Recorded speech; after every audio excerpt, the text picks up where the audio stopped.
Yeah, I'm excited about today. Darlene, are you on Facebook? That's you. That's not me. That's you. Okay, let me shut it down. Close your page, honey. I did.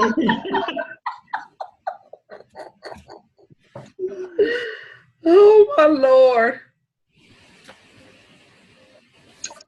Good morning, everyone. You all know who joined us. It's not a Financial Fed Friday unless we're having some sort of technical difficulty. So that just goes along with the Financial Fed Friday. So welcome. Good morning, Tawana. Thank you for joining us. Hey, everybody on Facebook. Thank you for joining us there. While you're here, while we're getting ready to get started, if you could just real quick type in where you're watching us from, because we have people from all over the country. So if you could just real quick type in where you're calling from, St. Louis, Missouri, if you're out there, type that in, Washington, D.C., Maryland, wherever we have the pleasure of you coming, streaming to us from, just type that in for us.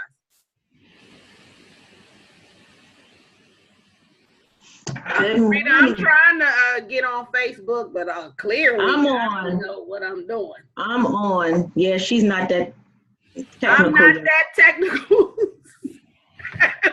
All right, we're going to get this party started. Yes, let's get it started because it's what, Rita?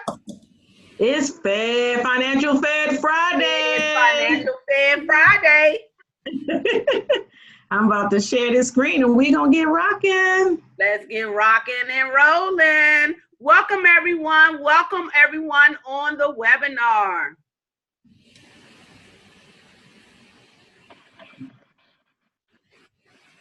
Rita, you're the only one who can hear the music. Wow, where the music at? You have to play it, girl. We're listening to Eye of the Tiger, but only Rita can hear. We normally get pumped up. Why? Why are you the only one hear it? You're the only one who can hear it. We can't hear it. So let's just move on. Yeah, we're just going to go ahead and move on. I'm Darlene Jenkins, and that's Rita. And that's Rita Bailey. And we have a special guest on today, Miss Allison Manswell. You all are going to be thrilled when she starts her presentation. Welcome to Financial Fed Fridays. We broadcast here every Friday morning at 10 a.m.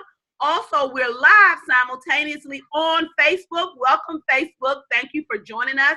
And during this Fed Friday series, what we're doing is we're pulling back the curtains to give you an in-depth understanding not only of your benefits you have on the job, but also giving you best practices for retirement and investment options. And although it says Fed Fridays, don't let that throw you off, because if you're working, this information is going to be relevant to you. All of the topics that we go over, it doesn't matter where you're working, it's for you. So, of course, if you're watching this on Facebook, you're already like our page, but it's Facebook/Your AV Solutions. And you can register to get on the live webinar with all of our other participants. You can go do that at RitaBRollandEvents.com. So thank you so much. Please spread the word. This is some good information. When you share the sale items at Macy's, share this Financial Fed Friday series, because this is where you want to be every Friday morning at 10 a.m. Excuse me. The whole purpose that we're doing this, because as Rita and I, we've been in business for over 28 years. And in doing this, we found that, a lot of people, they've been working, but sometimes they just don't understand everything they have. And so what we're trying to do, our whole purpose in this series, is just to help you understand your benefits, your money, your spending habits, how all of that ties together, and support and offer solutions that will enable you to reach your financial destination. Please note that this information that we're going over, this is a generic presentation, but guess what? If you reach out to us, we can tailor this information to your specific situation, because without knowing your situation, we can't be specific for everyone on the line. So it's very general in nature. So please accept that. But again, if you're on here and you're watching us, reach out to us. As a matter of fact, let me give you our phone number right now, 301-577-6340. Give us a call. Let's get on this financial destination train together. So thank you for understanding. So we're going to get started. All righty. We're going to give you guys some Black history facts first, and then we're going to get Miss Allison on. I pick A. Philip Randolph today because Darlene and I may be back in around 2000, Darlene. We started doing a lot of work with the unions, and then that's where we were introduced to Mr. A. Philip Randolph. We didn't meet him personally because, of course, he was already deceased, but just understanding who he was and in the movement. And about 2 weeks ago, I watched the movie, what is the movie called? It was on TV One. It was about Rosa Parks. I can't remember if it was just her name, but they started talking about A. Philip Randolph. He was so intricate in that movement that I didn't know. So of course I wanted to talk about him, and it's linked to what Miss Allison is going to talk about. That there has been an issue with race and workplace and equality from the beginning. It's still going on today. A. Philip Randolph was the most important civil rights leader to emerge from the labor movement. Throughout his long career, he consistently kept the interests of Black workers at the forefront of the racial agenda. We still happen to contend with that today. Whereas the civil rights leaders such as W.E. Du Bois argued that the problem of the 20th century was the color line, Randolph concluded that it was the question of the common man. Here's one of his quotes that just, it means so much as we talk about today. It says, men often hate each other because they fear each other. They fear each other because they don't know each other. They don't know each other because they cannot communicate. And they cannot communicate because they are separated. That is so powerful. He said that back in the 60s. And here we are in 2018, and we're still having the same issues. And so what we have today is a special guest, Ms. Allison Manswell. She's ending up our February series, Love Yourself Month, loving the skin you're in, diversity in the workplace. Who are we, and why is it important for us to be who we are and be able to stand in that, but not negate someone else's who's standing in their self as well. And so Allison, man, I'm going to just read the first paragraph because just talking about her could take up the whole session. The whole session. She is amazing with the I will tell you, Allison is not just about this whole workplace. The beginning of me changing. So some of you guys coming tomorrow to my event, but my whole life started changing when Allison became my life coach. So I understand, I know who she is, and her work is phenomenal. So she is a seasoned HR and talent management professional with expertise working with Fortune 100 companies like Exelon, PepsiCo, Lowe's, State Farm, Johnson & Johnson. Her expertise includes organizational leadership and executive development, diversity, and inclusion. She has held leadership roles responsible for strategy, execution, profit and loss, and employee development. I'm going to add this first sentence. In addition to the industry credentials, a certified professional in learning and performance, Allison holds an MBA in leadership. And without further ado, not only is she my coach, she's a good friend. She is our executive coach for ABF, Ms. Allison Manswell. Take over, Allison. Oh, thank you so much, Rita. Thank you. I know I'm not supposed to have favorites in terms of my clients, but I can't help but notice that you are one of my favorite clients. I love working with you specifically, and most recently getting a chance to work with your ABS team. For those of you who are on the line, I get to see personally all of the hard work that the team does behind the scenes in service of you and your financial future. And trust me, they are the very best that you could get for your financial needs and helping you and your family move your finances forward. So thank you so much for having me. You are welcome. We're glad you're here. Yes, welcome, welcome. So the screen is yours now, Allison. So you're going to take over to share your screen. Okay, so yes, let me say yes. And this topic, while I do this topic that you all have selected, congratulations for doing this, not just because it's Black History Month, but certainly because this whole notion of how we understand race in the workplace is an important one.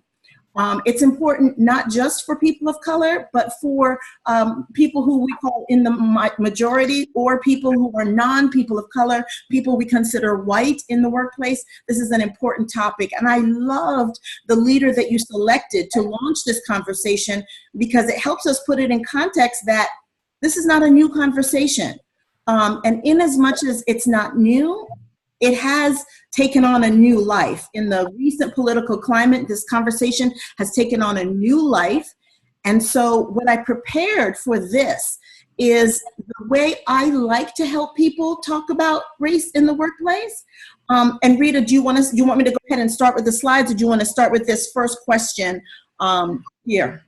Yeah, so I was going to, about the actual, so I'm glad you have my questions. I sent Allison some questions because, one of the things that's a problem for me is that I have been working for myself for 28 and a half years. And even though we've had some conflicts with, maybe doing a workshop and people not treating us right, but overall, Darlene and I haven't had the issue with race in the workplace because we work with ourselves and other people that look like us. And so we haven't had the issue. And one of the things I told Allison when I went to one of her workshops a month ago, that I felt that I was a little disconnected and didn't really understand the needs of the people because I had not experienced it to the extent that most people that work a job could have experienced. So that's really why I want you here too, is because how do we begin to talk about something that some of us don't even know that exists to that extent? Yeah, so thank you, because this whole notion of why we don't talk about race at work is also important when we work with a group of people who are the same as us, right? And that includes those of us who are people of color, who work with a predominantly a group of other people of color. So just for a moment, why don't we talk about race at work? And please feel free to put some of your answers in the chat box as well, because these are answers I'm sure you know and you're very well aware of. The first one is the very painful, shameful history around race in the United States. And we understand that this history is different than any other country in the world. Our experience as people of color in the United States, and I'm going to focus for a moment on African Americans, comes from the history around slavery. There's just no getting over it. I actually find it offensive when people suggest that we should just get over it, because every other historical tragedy is maintained by the people who experienced the tragedy. So for example, the Holocaust memory is maintained by the people who are Jewish. And so there shouldn't be an expectation that we get over it, especially in relation to the fact that there are no formal attempts to get over it. And so this is part of why we struggle in the workplace. And what I like to say about this is that we certainly understand this is nobody's fault. This history is not any of our faults individually. And I liken this to the issue of recycling. Okay, so follow me for a moment. The notion of the ocean being polluted is also not my fault. My family did not pollute the oceans. And I know your family didn't, and nobody else's family here individually polluted the oceans. However, when I drink a bottle of water, I will walk across the room and down the hall to recycle, because I take responsibility for the future of this problem, even though I didn't create it. And I use that recycling example here in an attempt to let people know that even though individually we aren't responsible for this problem, if we take that same futuristic approach and take responsibility for the solution, then it would require all of us to be equally engaged in the problem. So that kind of addresses this ugly history of why we don't talk about it. Hello, Allison, just before Dorothy said that the reason why people don't talk about it, she said because people don't want to offend anyone. So people don't discuss it because they don't want to be offensive. And that was exactly the second point. Thank you, Dorothy, because I think on both sides, people who are white and people who are African American or other people of color, to be honest, it's a painful conversation. And so the work itself is difficult. The hours are long. We got to deal with leaders and other colleagues. And who wants another emotionally charged intervention in the middle of a workday? Sometimes we choose not to talk about it simply because other people don't want to offend us. We don't want to offend them. And quite frankly, we don't want to spend this degree of emotional energy. Yes, that's what Tawana said. It can become confrontational if it's taken out of context. That's exactly right. And when the word confrontational, thank you, Tawana, has additional meaning when one of the stereotypes of our group is already very confrontational. So I'm very conscious of the angry Black woman syndrome, and that's an additional burden on us that even when we are angry, we have to summon all of our emotional intelligence to not look angry, if you understand that. Absolutely. And that can be a burden as well. So these are just 3 of the initial beginning reasons why we don't talk about race in the workplace. And to be honest, there are a ton more. We will actually be going into this in depth on a webinar that I'll be hosting on Monday, and I'll tell you a little bit more about that in a moment. But let's move forward. Rita, did you have anything else you wanted to say about why we don't talk about race, or do you want to move forward?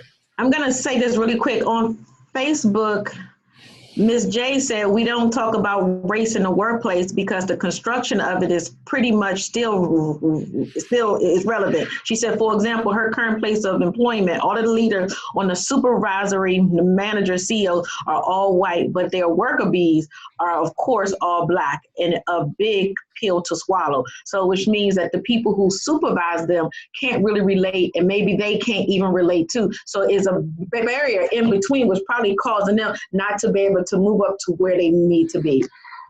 That's exactly right. And I actually like that point. We hadn't planned to talk about that, but that barrier that exists, I call it the awesomeness factor, right? When you work with a group of people who are all leaders and look like you, and you go home and spend your weekend with people who all look like you, it's very easy to think that most of the people who are awesome all look like you. And so that barrier between leadership and direct reports and leaders and employees is why this work is so important. And quite frankly, that's what I spend most of my days doing, working with senior executives and leaders to understand all of the dynamics related to related to race in the workplace, including that dynamic of having a leadership team that's homogeneous and having a team of employees that doesn't reflect what leadership looks like. How can we begin to break these barriers down? And I'm going to say that it is going to require direct interventions, and quite frankly, you're going to have to want to. And what I'm most encouraged about is that I used to say that a lot. We're going to have to want to do this. But one thing I'm learning from the Me Too movement, and even more recently from the Student Strong movement and the young people who are taking up the mantle around gun control, is that there's an energy shift in this country where people are no longer waiting for those in positions of power to give them the respect, the authority, or even the ability to change.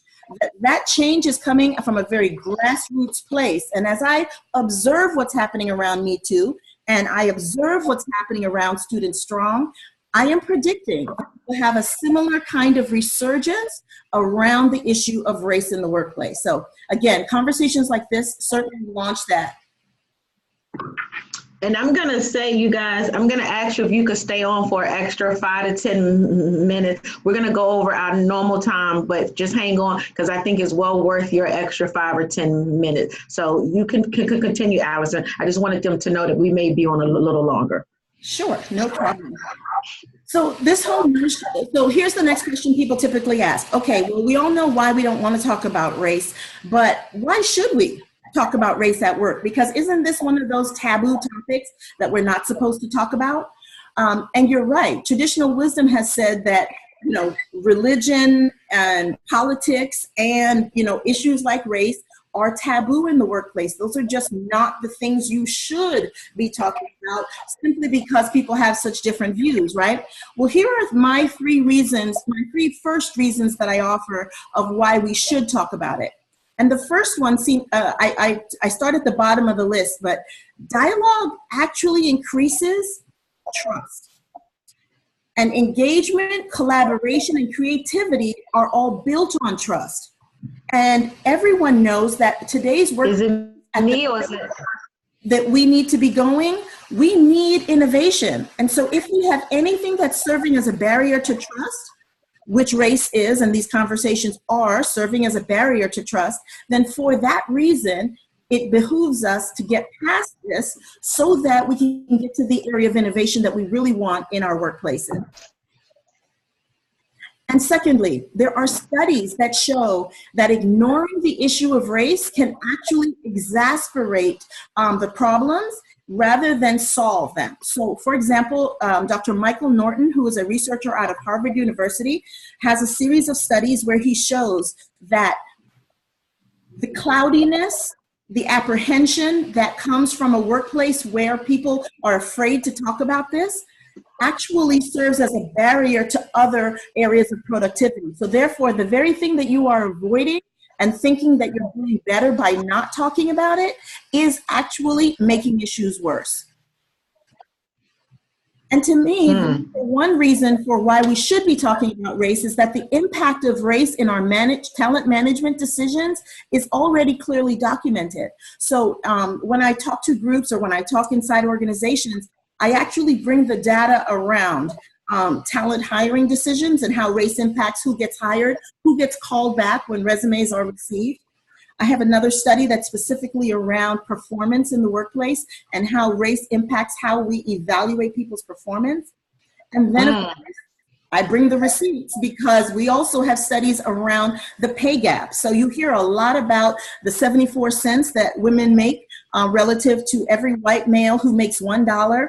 Women make 74 cents. However, what we don't talk about is that that 74 cents is representative of white women. However, women of color make 69 cents, and there's still a bit of debate over the number of what do men of color make, which is a little bit in between the 69 cents and the 74 cents. There's a bit of debate about what that number is. So on April 10th, we will celebrate Pay Equality Day, which represents the 74 cents, right? So for every January to December year that it takes a man to make his salary, it takes a woman until April 10th to make that salary. However, it will take a woman of color or a person of color until sometime until the end of April, early May to make that same salary. Wow.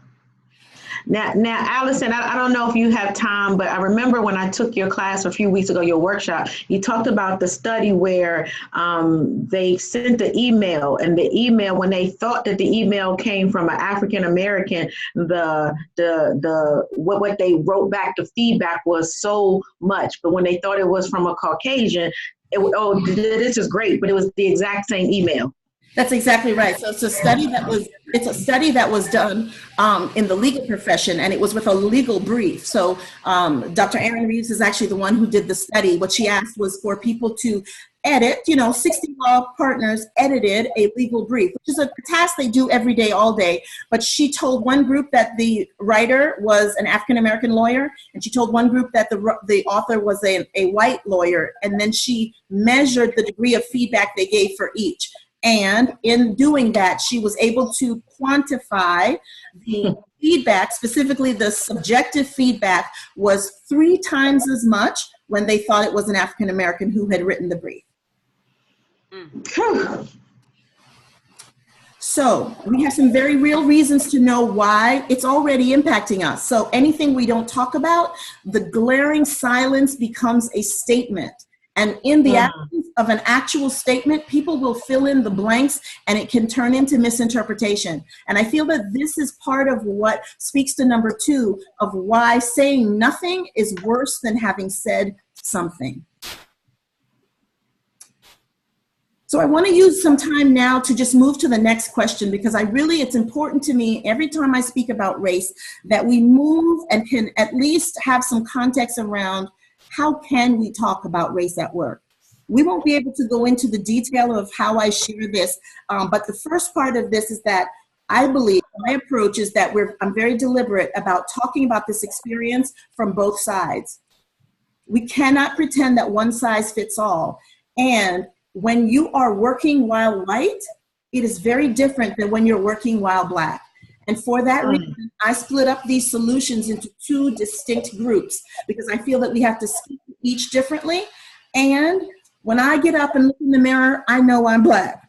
When I get to work and every workplace I'm in, I show up Black. There is no ability to say we don't see color. And so because it's there, it's ever present.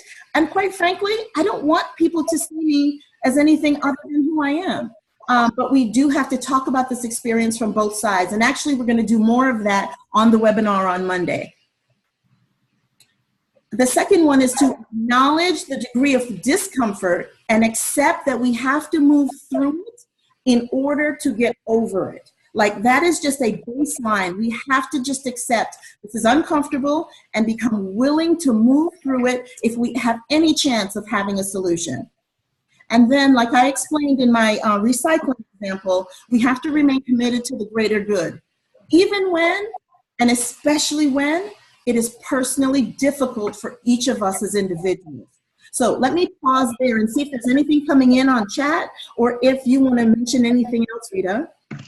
I wanted them to know that I just sent your link in the chat box, and Facebook will post it on Facebook as well, or if you can see it for your class, for your seminar on Monday. So that's in the chat box. I don't think we have any questions yet. Let me go back to Facebook. I'm trying to multitask. Yeah, I know I'm not that good with all this technology. No, I don't think we have any more questions. I don't think we see any more here on the chat box here. Darlene, do you see any? I don't see anything. Well, Any questions? Marco just commented, Allison, that it's more painful when the discrimination comes from your own race, and that it's difficult to approach or put out there because it's harder to demonstrate or prove when it's coming from within your own, group. Yes, so let me speak a little bit about that, because that is a difficult thing for us. And that is also part of why I disassemble the conversation and talk to people who are white and people who are Black, because as a person of color and as an African American, we have to admit that there are issues within our own community. And there are times we need to talk to ourselves for a minute and be really clear about how our behavior shows up. And there's two sides of this conversation. There's how we treat each other, and to what extent do we hold our biases, which, by the way, is totally normal, because when a group who is underrepresented in the workplace, they tend to take on certain characteristics of the majority group. And this is not just true for African Americans, it's also true for women. So, for example, there are a number of studies that show when women evaluate other women, they are as harsh, if not harder on them than other men, because biases are internalized by everyone, including those in the group. So I want to put that out there, but it's not just African Americans that this phenomenon happens to. So there's that. There's how we treat ourselves and how we treat each other. But there's also the fact that sometimes, legitimately, we have things we have to work on. And that's the other reason why the program that Rita mentioned earlier is a program that I developed called Building the Leadership Pipeline.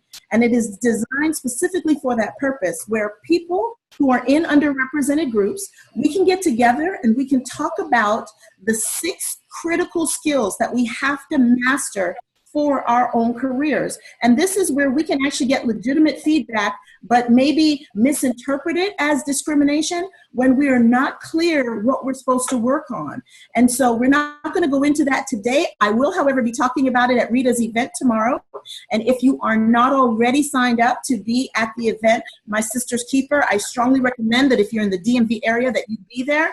I will be outlining those 6 critical survival skills because they are important. And they frame the background of how we actually improve our performance in a very real way. All right.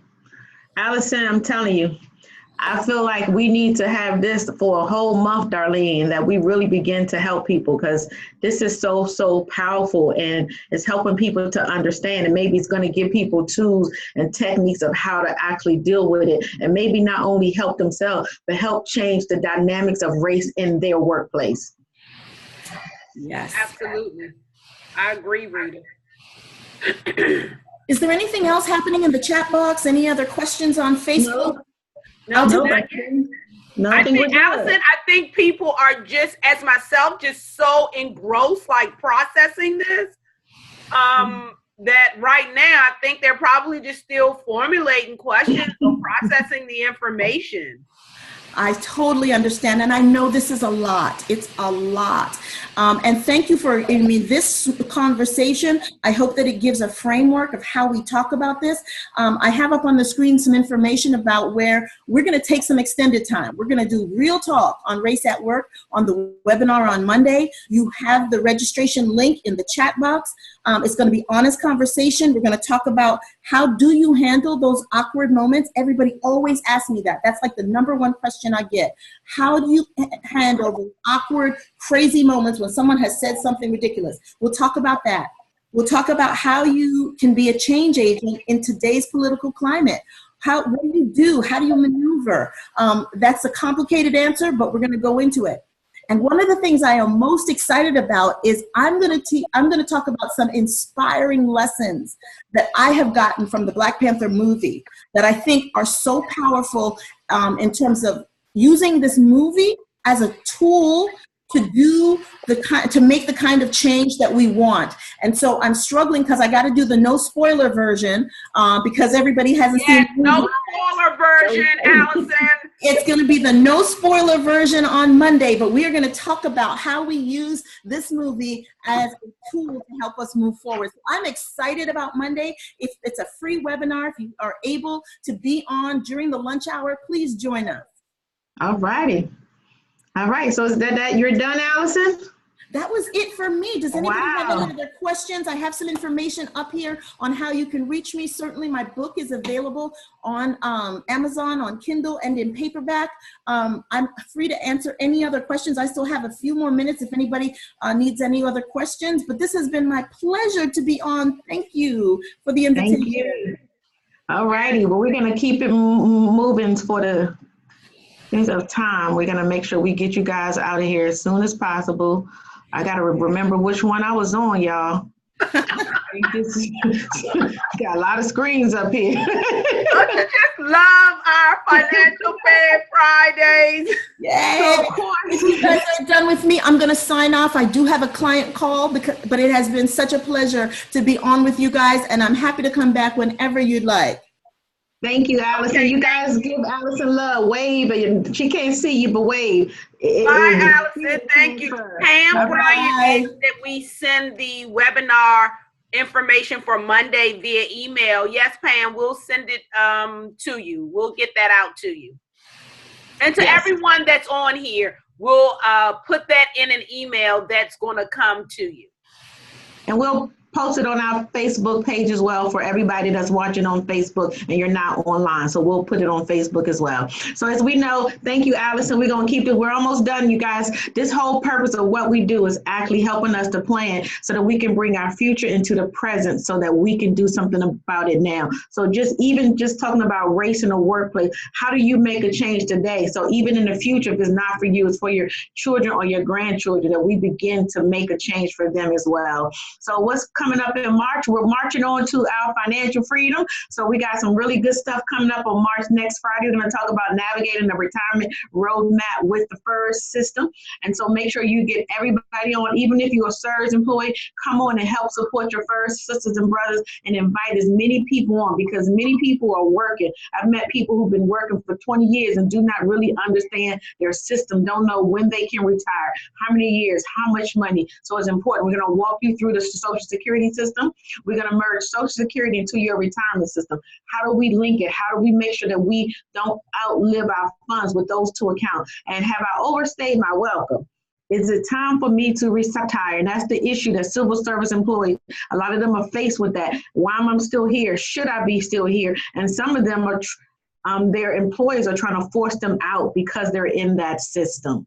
And we're going to leave you with another quote with A. Philip Randolph. Now, I'm not sure where you are, but I want us to read this thing together. If you got a whisper or in your inside voice, I want you just to be able to hear yourself say it. So, Darlene, you ready? I am ready. 1, 2, 3. At the banquet table of nature, there are no reserved seats. You get what you can take, and you keep what you can hold. If you can't take anything, you won't get anything. And if you can't hold anything, you won't keep anything. And you can't take anything without organization.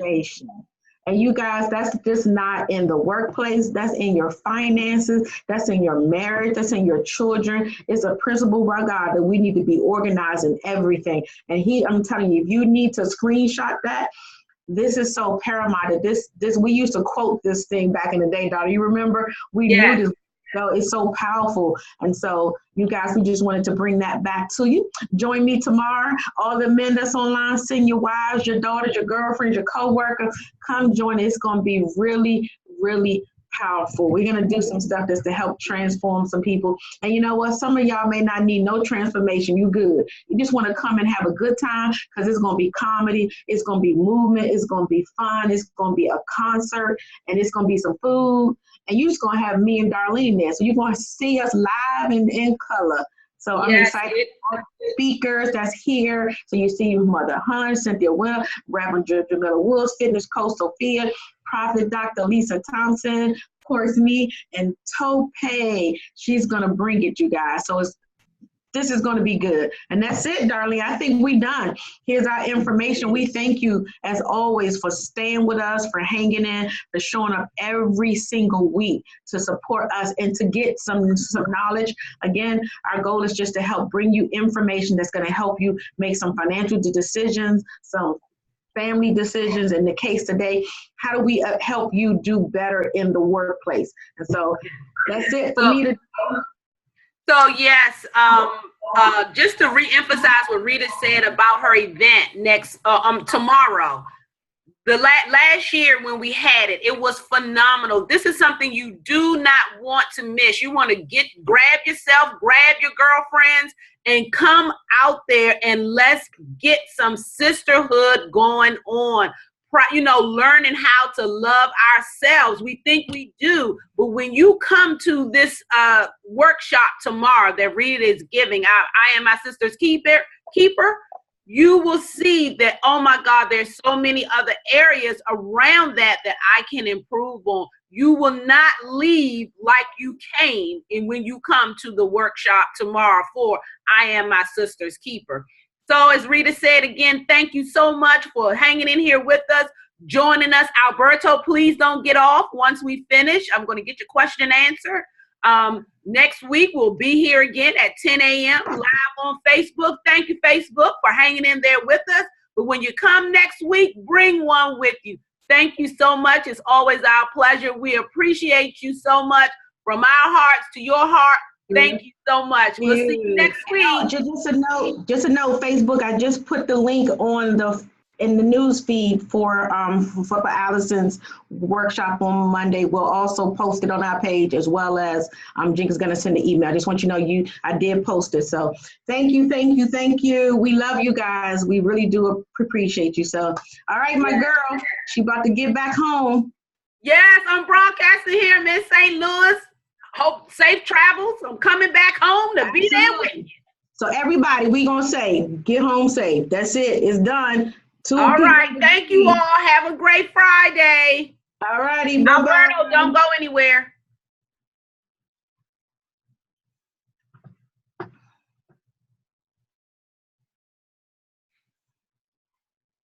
Somebody had a Q&A. Yeah, that was Alberto. He wants his niece to come, who's 12. Oh yeah, his wife is gonna come, right? Alberto, is Marita coming? Yeah, she called me. I think she's coming. Okay, because he wanted to know how much it would be for his niece. Because she's 12. Is it still going to be the same? Hey, Miss Watlington, thank you for joining us. Also, oh my Lord, have mercy. It was someone else. I know that's on that phone. Yes. Oh, that's okay. Well, you can call him Priscilla. on the phone. It's Priscilla. Hey, Priscilla. I had a moment there. I'm sure it's the hot flashes in menopause. Hey, Priscilla. Thank you. I'm about to go. I'm leaving. Wait, Alberto is still talking to us. Yes, Marita is coming. So how much would it be for the niece, Rita? Who's 12? I've got to make sure I'm stopped. Oh, yeah, Lord, stop recording. Right.